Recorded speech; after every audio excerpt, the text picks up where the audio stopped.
Hi, I'm Minerva and welcome back to our channel. Today we'll be talking about a valid job offer in Canada and what, by Canadian definition, that means.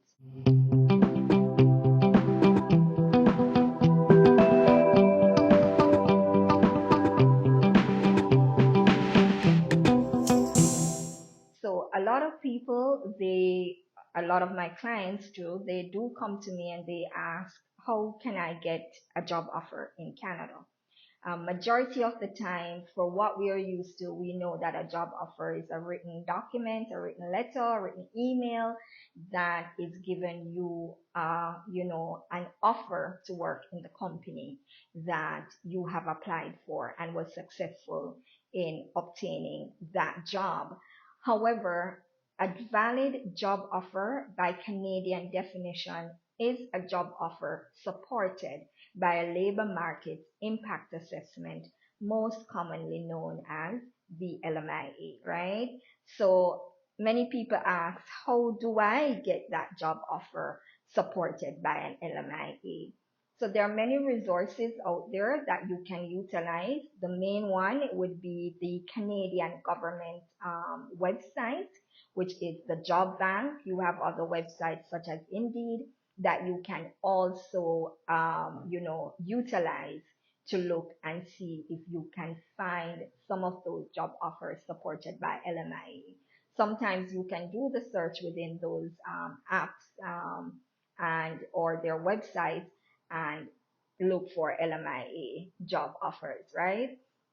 Now, bear in mind that the employer has to meet certain standards in order to apply for that labor market impact assessment. This document is a special authorization by the Canadian government that is giving that employer the authority to hire a foreign worker because he was not successful in obtaining a Canadian or permanent resident to fill the position. So the employer has to apply to usually Service Canada, the employment section of the government of Canada, that they would apply to get this special document. And that's separate and apart from the whole immigration part where you have to apply for a work permit. So those two sections are usually separate.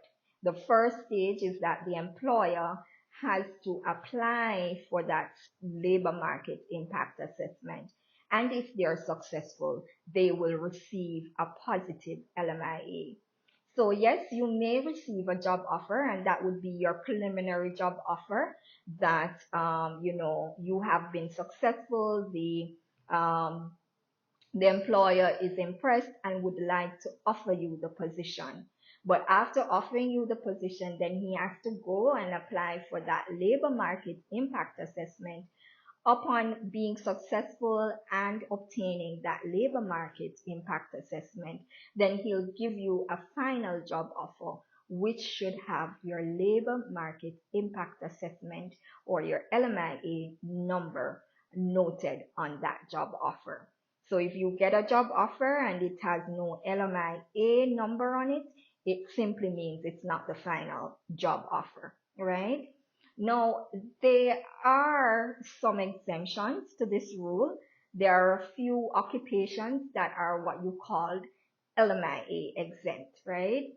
So, for example, if you're a performing artist, you're an actor, you're a performer, then you can apply for a work permit without having to have a labor market impact assessment with that job offer, right? Because usually those work are for short periods. It could be 3 months, 4 months, could be a couple of weeks. So it would not require that labor market impact assessment. There are other occupations though. So it's like clergy, if you're a pastor or you're a clergyman, some official within a church or organization of that regard, then you can also apply for a work permit, which is also exempted from a labor market impact assessment, right? There are some other occupations such as sports, if you're a coach for some sort of sporting activity, may also be eligible to apply for work permit without labor market impact assessment as long as you have been given that job offer, right? So those are some of the scenarios that you can work in Canada and get a job offer in Canada without an LMIA. The good news though, there are some federal and provincial programs that you may be able to take advantage of that also does not require a labor market impact assessment. Those two programs are the Atlantic Immigration Program, those taking four provinces, which is New Brunswick, Newfoundland and Labrador, Prince Edward Island, and Nova Scotia. Um, those provinces, the government has given them the authority to provide jobs to foreign workers, right? But again, it's not all employers are eligible to give that job offer, right? If you go on their websites, you type in Atlantic Immigration Program, you'll be guided to their website and there'll be a list of employers that you'll see that are eligible to give you that job offer. That once you get that job offer, you have done your interview and you've been successful, you do not need that labor market impact assessment to be accompanied with that job offer. You'll be able to come to Canada as a worker. And this is also good for people who are looking for immigration as a long-term goal, meaning that you're looking to migrate to become a permanent resident of this country and perhaps become a citizen one day, then this program would be ideal for you because in separation from giving you a work permit or being able to apply to come to Canada to work as a foreign worker, it does engage you and it does give you the opportunity to apply for permanent residency after meeting certain criteria within that province, of course, right? The second program is the Rural Northern Immigration Pilot Program, RNIP. Now, this is a pilot program that will run until sometime in 2024. But again, the Atlantic Immigration Program was a pilot program and it is now a permanent program.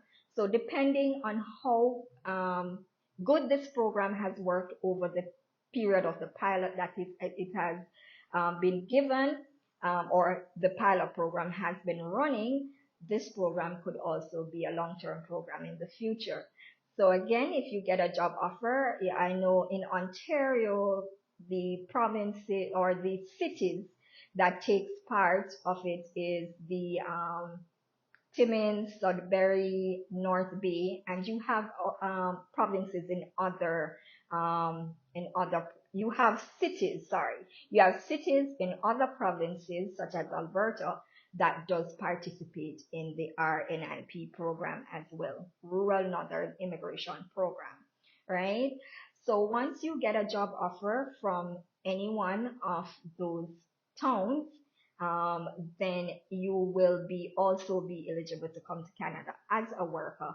And this program also helps to gear you towards permanent residency. Now, there's only one slight difference between the two programs. With the Atlantic Immigration Program, you have to have 1 year work experience within the last 5 years. With the Rural Northern Immigration Program, you have to have 1 year work experience within the last 3 years, right? So once you see a job offer in any one of those categories and you apply and you are successful, then you will also be eligible to come to Canada as a worker. So I just thought of making this video for you because that's the question our office gets quite frequently. I want to come to Canada to work. How do I go about it? And I have a job offer. What's the next step? So the standard rule is that if you do get a job offer, that's great. But for the majority, that job offer needs to be supported by a labor market impact assessment, right? And usually, yes, it can be a little bit tedious to find those jobs, but it is not impossible. There are people that have looked for these opportunities and have been successful in obtaining those job offers. You just have to be consistent and persistent once you are looking for those jobs, and just apply, and you'll never know if you'll be successful in obtaining a job offer. And again, supported by a labor market impact assessment. And the other two programs I mentioned are very good programs, because those programs, they're trying to attract people to their area, to their province, and to their cities. So it's always good to take advantage of those programs when they're running, because it could be one of the easier ways to get a job offer in Canada. I hope you enjoyed this video, and if you did, please like, comment, subscribe, and remember, hit the notification bell so that when we have other content out, you will be notified. And remember, for any immigration options you're looking for, whether to study, work, even visit, or move to Canada permanently, please reach out to us at macbeanimmigration@gmail.com, or call or WhatsApp at 416 991 8131. See you soon.